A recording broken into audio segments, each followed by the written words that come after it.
BJP ಪಾರ್ಟಿಗೆ, ನರೇಂದ್ರ ಮೋದಿ ಅವರಿಗೆ, ಸಂವಿಧಾನ ಶಿಲ್ಪಿ ಡಾಕ್ಟರ್ BR ಅಂಬೇಡ್ಕರ್ ಅವರಿಗೆ, ಅಂಬೇಡ್ಕರ್ ಅವರ ಆಶಯಗಳು, ಅಂಬೇಡ್ಕರ್ ಆಶಯಗಳು. ಒಂದು ಎಸ್ಸಿ ಸಮಾವೇಶ ಮಾಡಬೇಕು ಅಂತ ಹೇಳ್ಬಿಟ್ಟು ಜಿಲ್ಲಾ ಎಸ್ಸಿ ಮೋರ್ಚಾದ ಅಧ್ಯಕ್ಷರಾದ ಶಂಕರಣ್ಣ ಅವರು ಬಂದಿದ್ದಾರೆ. ಅವ್ರಿಗೆ ಸ್ವಾಗತ. ಹಾಗೂ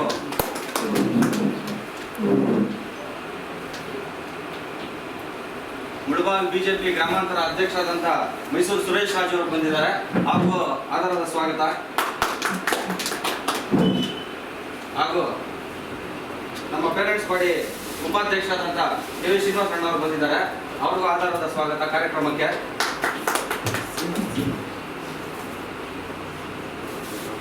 ತಾಲೂಕು ಬಿಜೆಪಿ ಎಸ್ಸಿ ಮೋರ್ಚಾದ ಅಧ್ಯಕ್ಷರಾದ GN ಶ್ರೀನಿವಾಸ ಅಣ್ಣ ಅವರು ಬಂದಿದ್ದಾರೆ. ಅವ್ರಿಗೂ ಕಾರ್ಯಕ್ರಮಕ್ಕೆ ಆಧಾರದ ಸ್ವಾಗತ.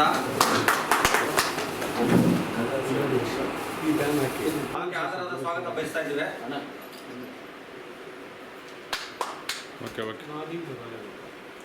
BJP JDS ND ಆಗಿರೋದ್ರಿಂದ ತಾಲೂಕಲ್ಲಿ ಒಂದೊಂದು ಮೀಟಿಂಗ್ ಮಾಡಬೇಕು, ಎಸ್ಸಿ ಸಮಾವೇಶ ಮಾಡಬೇಕಂತ ನಮಗೆ ರಾಜ್ಯ ಅಧ್ಯಕ್ಷರು ಹೇಳಿದ್ದಾರೆ. ಅದರಿಂದ ಅದರದ್ದು ಸುಮ್ಮನೆ ಇಲ್ಲಿ ಬಂದು ಒಂದು ಮೀಟಿಂಗ್ ಮಾಡಿ, ಈಗ ಎಲ್ಲ ತಾಲೂಕುಗಳಲ್ಲಿ ಮೀಟಿಂಗ್ ಮಾಡಿ ಒಂದೇ ಸರಿ ಜಿಲ್ಲೆಯಲ್ಲಿ ಮಾಡೋಣ, ಅಲ್ಲಿ ರಾಜ್ಯಾಧ್ಯಕ್ಷರನ್ನೆಲ್ಲ ಕರೆಸ್ಕೊಳ್ಳೋಣ ಅಂತ ಹೇಳಿದ್ದಾರೆ. ಈಗ ಅದಕ್ಕೆ ಒಂದು 2 ಮಾತು ಮಾತಾಡ್ಬಿಟ್ಟು ಎಲ್ಲ ತಾಲೂಕು ಹೋಗಿ ವಿಸಿಟ್ ಕೊಡಬೇಕು.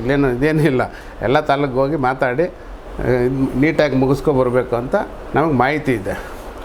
ಅದಕ್ಕೆ ಇಲ್ಲಿ ತಾಲೂಕು ಅಧ್ಯಕ್ಷರು ಯಾರು ಇರ್ತಾರೋ ಅವ್ರ ಅಧ್ಯಕ್ಷತೆಯಲ್ಲಿ ಎಲ್ಲ ತಾಲೂಕಿಂದ ಎಲ್ಲ ಪದಾಧಿಕಾರಿಗಳನ್ನ ಕರ್ಕೊಂಡು ಒಂದು ಡೇಟ್ ಕೊಡ್ತೀವಿ. ಆ ಡೇಟ್ ಸಮಯ ಇದಕ್ಕೆ ಕೋಲಾರ್ಗೆ ಬಂದು ಇದಾಗಬೇಕು.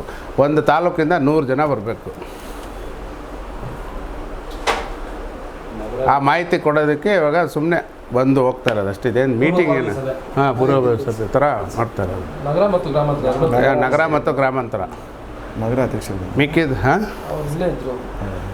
ಮಿಕ್ಕಿದ್ದು ನೀನೊಂದು 2 ಸಬ್ಜೆಕ್ಟ್ ಮಾತಾಡು ಅಷ್ಟೇ. ಸಿಂಪಲ್ ಹಂಗೆ 10 ನಿಮಿಷ ಡೇಟ್ ನಾವು ಅನೌನ್ಸ್ ಮಾಡ್ತೀವಿ. ಡೇಟ್ ಅನೌನ್ಸ್ ಮಾಡಿ ಈಗ ತಾಲೂಕು ಅಧ್ಯಕ್ಷರಿಗೆ ನಾವು ಮಾಹಿತಿ ಕೊಟ್ಟಿದ್ದೀವಿ. ಇವರು ಎಲ್ಲ ನೀಟಾಗಿ ಇದು ಮಾಡಿಕೊಂಡು ಎಲ್ಲ ತಾಲೂಕು ಅಧ್ಯಕ್ಷರು ಸೇರಿಕೊಂಡು ಒಂದು ಡೇಟ್ ಕೊಟ್ಟರೆ ಆ ಡೇಟ್ಗೆ ಕೋಲಾರಲ್ಲಿ ಮಾಡೋಣ ಅಂತ ಪ್ಲ್ಯಾನ್ ಸಮಾವೇಶ. ಅದಕ್ಕೆ ಎಲ್ಲ ರಾಜ್ಯದ ನಾಯಕರು ಬರ್ತಾರೆ. ಎಲ್ರಿಗೂ ನಮಸ್ಕಾರ. ಹೊಸ್ಕೆರೆ ಶ್ರೀನಿವಾಸ್ ಅಂತ, ಮುಳಬಾಗಿಲು ಗ್ರಾಮಾಂತರ ಎಸ್ಸಿ ಮೋರ್ಚಾ ಅಧ್ಯಕ್ಷರು.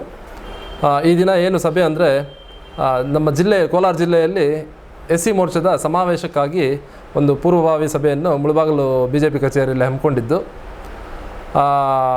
ಜಿಲ್ಲೆಯಲ್ಲಿ ನಡೆಯುವಂತಹ ಎಸ್ಸಿ ಮೋರ್ಚಾದ ಸಮಾವೇಶಕ್ಕೆ ಮುಳಬಾಗಿಲಿಂದ ನಮಗೆ ಡಿಸ್ಟ್ರಿಕ್ಟ್ ಕಮಿಟಿಯವರು 100 ಜನ ಹೇಳಿದ್ದಾರೆ. ನಾವು ಆದಷ್ಟು 200 ಜನನ ಕರ್ಕೊಂಬರ್ತೀವಿ ಅಂತ ಹೇಳ್ಬಿಟ್ಟು ಹೇಳ್ತಾಯಿದ್ದೀನಿ.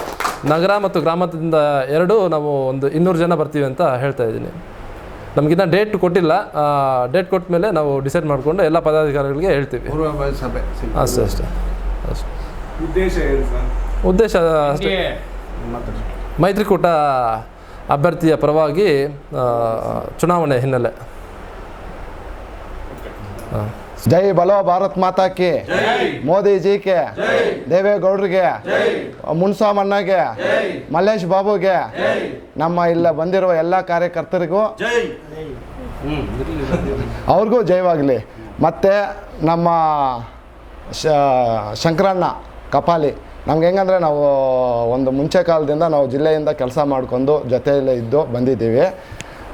ಹಿಂಗೆ ರಾಜ್ಯದಿಂದ ಎಸ್ಸಿ ಮೋರ್ಚಾ ಆದೇಶ ಮಾಡಿದ್ರು. ಎಲ್ಲ ಪೂರ್ವ ಸಭೆ ಮೀಟಿಂಗ್ ಮಾಡಿ ಎಲ್ಲ ಕಾರ್ಯಕ್ರಮಗಳು ಎಸ್ಸಿ ಮೋರ್ಚಾದಿಂದ ಏನೇನು ನಡೀಬೇಕು ಎಲ್ಲ ಕಾರ್ಯಕ್ರಮ ಎಲ್ಲ ಮೋರ್ಚಾದಲ್ಲೂ ನಡೆಯುತ್ತೆ.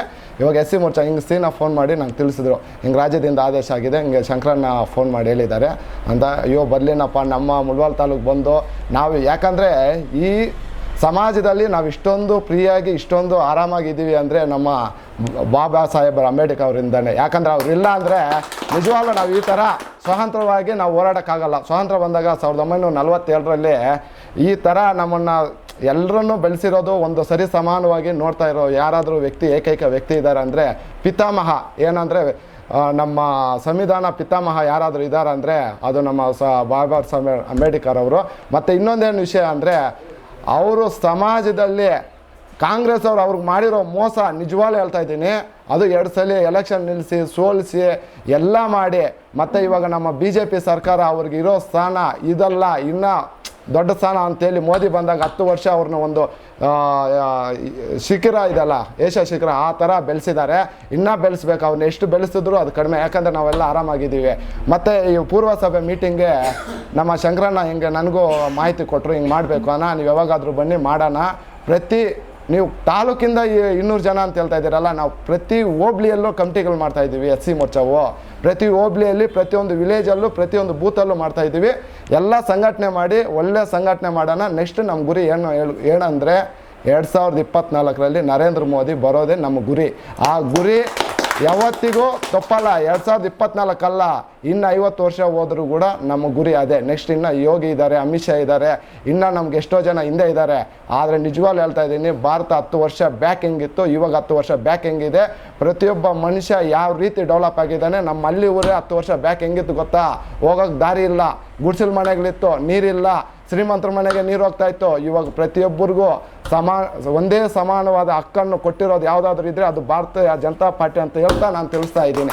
ಇನ್ನೊಂದು, ನಮ್ಮ SC ಮೋರ್ಚಾ ಕಾರ್ಯಕ್ರಮದಲ್ಲಿ ಏನೇ ಆಗಲಿ ಎಲ್ಲ ನಾವು ಜೊತೆಗಿದ್ದು, ಅದು SC ಮೋರ್ಚಾ ಅಲ್ಲ, ನಮ್ಮ ನಮ್ಮ ಅಂಬೇಡ್ಕರ್ ಸಾಹೇಬರು ಎಲ್ರಿಗೂ ಸರಿಸಮಾನ ಹಿಂಗೆ ಹಾಕ್ಕೊಟ್ಟಿದ್ದಾರೆ. ನಾವು ಅದೇ ಸರಿಸಮಾನವಾಗಿ ನಾವು ಕೆಲಸ ಮಾಡಿ ಎಲ್ಲರೂ ಅದನ್ನು ಇನ್ನೂ ದೊಡ್ಡದಾಗಿ ಬೆಳೆಸ್ತೀವಿ ಅಂತೇಳಿ ನನ್ನ ಮಾತನ್ನು ಮುಗಿಸ್ತಾ ಇದ್ವಿ. ಭಾರತ್ ಮಾತಾ ಕಿ ನರೇಂದ್ರ ಮೋದಿಗೆ, ಯಡಿಯೂರಪ್ಪನವ್ರಿಗೆ, ಡಾಕ್ಟರ್ ಬಾಬಾ ಸಾಹೇಬ್ ಅಂಬೇಡ್ಕರ್ ಅವ್ರಿಗೆ, NDA ಪಕ್ಷ ಸಮ್ಮಿಶ್ರ ಸರ್ಕಾರ ಈಗ ಏನಂದರೆ ಸಮ್ಮಿಶ್ರ JDS ಮತ್ತು ಇದು BJP ಎರಡು ಮೈತ್ರಿಕೂಟ ಆಗಿದೆ. ಆದ್ದರಿಂದ ನಾವು 30 ಪಂಚಾಯತಿನೂ ತಿರುಗಾಡಿ 100% ನಾವು ಗೆಲ್ಲಿಸ್ತೀವಿ. ಇನ್ನೊಂದು ವಿಚಾರ, ಅವ್ರಿಗೆ ಅಂಬೇಡ್ಕರ್ಗೆ ಆಗಿದ ಅಪಮಾನ ಹೇಳ್ತೀವಿ. ಎಲ್ಲ ಪಂಚಾಯತಿಯಲ್ಲೂ ಕೂಡ ಓಡಾಡಿ ನಾವು ಗೆಲ್ಲಿಸೋ ಜವಾಬ್ದಾರಿ, NDA ಸರ್ಕಾರವನ್ನು ಗೆಲ್ಲಿಸೋ ಜವಾಬ್ದಾರಿ ನಮ್ದಿರ್ತದೆ ಅಂತ ನಾನು ಹೇಳಿ 4 ಮಾತುಗಳನ್ನು ಮುಗಿಸ್ತಾ ಇದ್ದೀನಿ. ಜೈ ಹಿಂದ್, ಜೈ ಕರ್ನಾಟಕ. ಕೋಲಾರ ಜಿಲ್ಲೆ ನಮ್ಮ ದೇಶದಲ್ಲಿ ಒಂದು ಲೋಕಸಭೆ ಚುನಾವಣೆಗಳು ಬಂದಿದೆ. ಆ ಚುನಾವಣೆಯಲ್ಲಿ ನಮ್ಮ ಪಕ್ಷದಲ್ಲಿ ವಿವಿಧ ಮೋರ್ಚಾಗಳು ಕೆಲಸ ಮಾಡ್ತವೆ. ಅದೇ ರೀತಿಯಾಗಿ SC ಮೋರ್ಚಾ ಅದರಲ್ಲಿ ಪ್ರಮುಖವಾದ ಮೋರ್ಚಾ. ಆ SC ಮೋರ್ಚಾ ಒಂದು ಜಿಲ್ಲಾ ಕಾರ್ಯಕ್ರಮ ನಡೆಸಬೇಕು ಅಂತ ನಮ್ಮ ಸ್ನೇಹಿತರಾದಂಥ ಕಪಾಲಿ ಅವರು, ಜಿಲ್ಲಾ SC ಮೋರ್ಚಾ ಅಧ್ಯಕ್ಷರು, ಪ್ರತಿಯೊಂದು ತಾಲೂಕಿನಲ್ಲೂ ಪೂರ್ವಭಾವಿ ಸಭೆಗಳನ್ನು ಮಾಡ್ತಾಯಿದ್ದಾರೆ.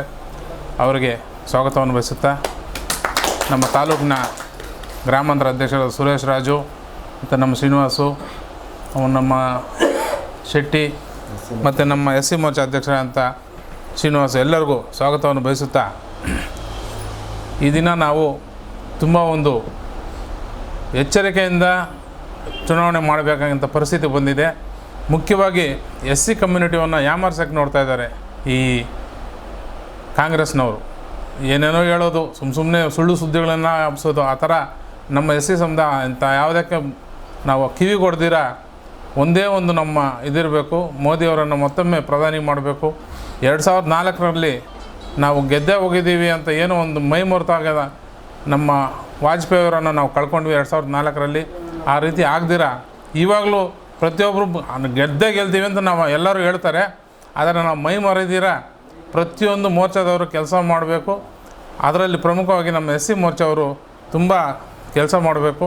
ಅವರ ಜವಾಬ್ದಾರಿ ತುಂಬ ಇದೆ, ದೊಡ್ಡದಾಗಿದೆ ಅಂತ ಹೇಳುತ್ತಾ ನನ್ನ 2 ಮಾತನ್ನು ಮುಗಿಸ್ತಾ ಇದ್ದೀನಿ. ಜೈ ಹಿಂದ್, ಜೈ ಕರ್ನಾಟಕ.